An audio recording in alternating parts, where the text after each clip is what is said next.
Guys, so ഇന്നത്തെ special എന്ന് പറയുന്നത് ഒരു ചെറിയൊരു സ്നാക്കാണ്. നമ്മുടെ വീട്ടിലുള്ള ഐറ്റംസ് വെച്ചിട്ട് ഉണ്ടാക്കാൻ പറ്റുന്നൊരു സ്നാക്ക്. ഇതിനെക്കുറിച്ച് പറയുകയാണെന്നുണ്ടെങ്കിൽ നിങ്ങൾക്ക് ഇപ്പോൾ ഈ പാത്രം കാണുമ്പോൾ അറിയാൻ പറ്റും എല്ലാവരും കൂടി കഴിച്ച് തീർത്തു. കാരണം അത്രയധികം ടേസ്റ്റി ആയിരുന്നു. നമ്മളുടെ വീട്ടിൽ തന്നെയുള്ളൊരു സിമ്പിൾ ആയിട്ടുള്ള ഐറ്റംസ് വെച്ചിട്ട് ഉണ്ടാക്കാൻ പറ്റുന്ന ഒരു സിമ്പിൾ സ്നാക്ക്. നിങ്ങൾക്ക് കുക്കിംഗ് ഇഷ്ടമാണെങ്കിൽ, കുക്കിംഗ് കാണാൻ ഇഷ്ടമാണെന്നുണ്ടെങ്കിൽ നിങ്ങൾക്ക് ധൈര്യമായിട്ട് ഈ ചാനൽ ഫ്രീ ആയിട്ട് നിങ്ങൾക്ക് സബ്സ്ക്രൈബ് ചെയ്യാം. ഒപ്പം ആ തൊട്ടടുത്തുള്ള ബെല്ലൈക്കൺ കൂടി അമർത്തിയാൽ എൻ്റെ ലേറ്റസ്റ്റ് ആയിട്ടുള്ള വീഡിയോസിൻ്റെ അപ്ഡേറ്റ്സുകൾ നിങ്ങൾക്ക് ലഭിക്കുന്നതായിരിക്കും. So let's go and watch how I made this video.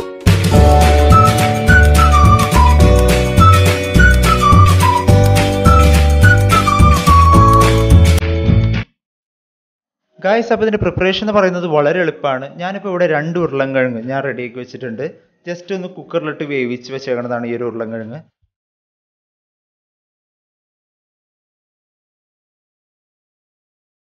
അതിലേക്ക് ചെറുതായി അരിഞ്ഞ സവാള, നമ്മൾ ഒരു സവാള ആഡ് ചെയ്ത് കൊടുക്കുക.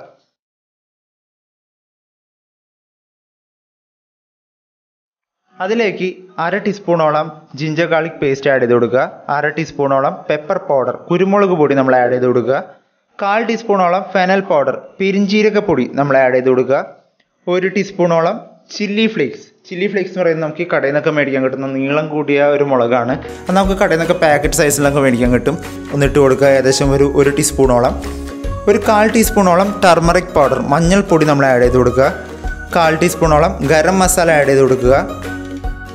നിങ്ങളുടെ വീട്ടിൽ കൊറിയാൻഡർ ലീവ്സ് ഉണ്ടെന്നുണ്ടെങ്കിൽ, മല്ലിയില ഉണ്ടെന്നുണ്ടെങ്കിൽ നിങ്ങളൊരു ഫ്ലേവറിന് വേണ്ടിയിട്ട് നിങ്ങൾക്ക് ആഡ് ചെയ്ത് കൊടുക്കാൻ വളരെ നല്ലതാണ്, ഹെൽത്തിന് നല്ലതാണ്. അതിനുശേഷം ഒരു 1/2 നാരങ്ങ നന്നായിട്ട് പിഴിഞ്ഞു കൊടുക്കുക. ഏറ്റവും അവസാനം കുറച്ച് ഉപ്പ്, അത് നമ്മളുടെ ആവശ്യാനുസരണം നമുക്ക് എടുക്കാം. ഉപ്പ് നന്നായിട്ട് ആഡ് ചെയ്ത് കൊടുക്കുക. ഈ ഒരു മിക്സറിനെ നന്നായിട്ട് മിക്സ് ചെയ്യുക. നമ്മുടെ കൈ യൂസ് ചെയ്ത് തന്നെ മിക്സ് ചെയ്യാൻ ശ്രദ്ധിക്കുക. കാരണം അല്ലെങ്കിൽ ഇത് ശരിക്കും ഈ ഒരു മാവ് ഫോം ആവില്ല. സോ നന്നായിട്ട് നമ്മുടെ മാവൊക്കെ കുഴക്കുന്ന പോലെ തന്നെ ശരിക്കും കുഴച്ചെടുക്കുക. അതിലേക്ക് കുറച്ച് ബ്രെഡിൻ്റെ പൗഡർ നമ്മൾ ആഡ് ചെയ്ത് കൊടുക്കുക. എന്തിനാണെന്ന് വെച്ച് കഴിഞ്ഞാൽ ഈ ഒരു ബ്രെഡിൻ്റെ ടേസ്റ്റും അതുപോലെ തന്നെ കുറച്ച് ക്രിസ്പീനെസ്സും കൂടാൻ വേണ്ടിയിട്ടാണ്. സോ നമ്മളിതുപോലെ ആഡ് ചെയ്ത് കൊടുത്തിട്ട് നന്നായിട്ട് മിക്സ് ചെയ്യുക.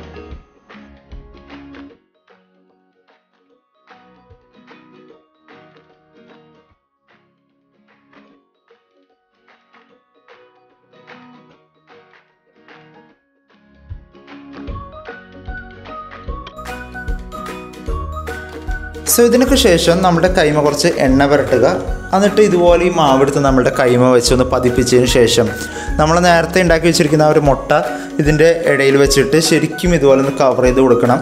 നിങ്ങൾക്ക് ഇഷ്ടമുള്ള ഷേപ്പിൽ ഇതിന് ഉണ്ടാക്കാം. ഞാനിപ്പോൾ ഇവിടെ ഒരു റോൾ ഷേപ്പിലാണ് ഉണ്ടാക്കുന്നത്. സോ ഇതുപോലെ ഒന്ന് കവർ ചെയ്ത് കൊടുക്കുക.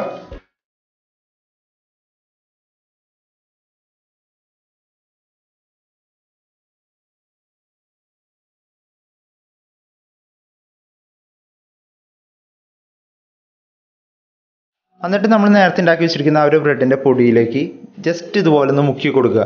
എന്തിനാണെന്ന് വെച്ച് കഴിഞ്ഞാൽ നല്ലൊരു ക്രിസ്പിനെസ് പിന്നെയും കൂടാൻ വേണ്ടിയിട്ടാണ്. ജസ്റ്റ് ഒന്ന് മുക്കി വെച്ച് കൊടുക്കുക.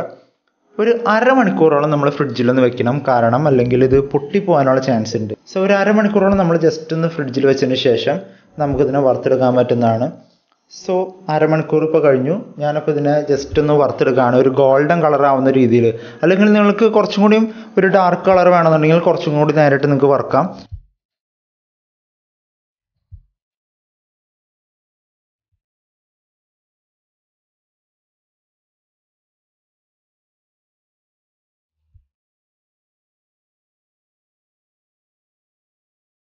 വറുത്ത് കഴിഞ്ഞ് കഴിഞ്ഞാൽ നമ്മളുടെ dish is ready to eat. It's very healthy, very tasty. So this is today's our recipe.